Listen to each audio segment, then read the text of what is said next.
আমরা general gallery যেটা ছেড়েছিলাম এবং ক্লাব হাউস টুইটটা ছেড়েছিলাম পুরোটাই অলমোস্ট না পুরোটাই সোল্ড আউট। আমাদের সময় লেগেছে 24 মিনিট।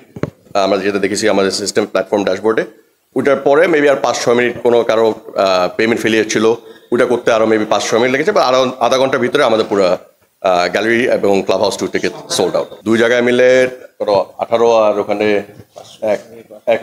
1,000 মতন, সো 19,000 টিকিটের মতন অলরেডি গল।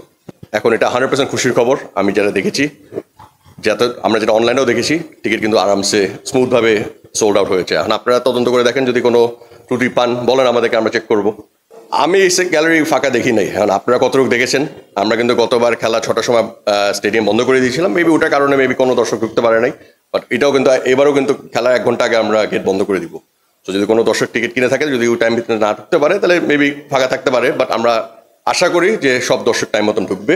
আর যে টিকিটগুলি কিনা হয়ে গেছে, এটা বাস্তব জিনিস, এটা তো আমাদের লুকাচুরি কিছু নাই। আমরা আমাদের মনে হয় মার্কেটিং ওনাদের ডিপার্টমেন্ট থেকে একটা স্টেটমেন্ট দিবে আপনাদেরকে, কোন অঞ্চল থেকে টিকিট কেনা হয়েছে, হিট ম্যাপটাও দিয়ে দিবে, যেন আপনারা বাস্তবে দেখতে পারেন টিকিটটা কোথেকে গেছে। এবার আমরা খালি জার্মানি দেখেছি, জার্মানি থেকে প্রচুর টিকিট কেনা হয়েছে।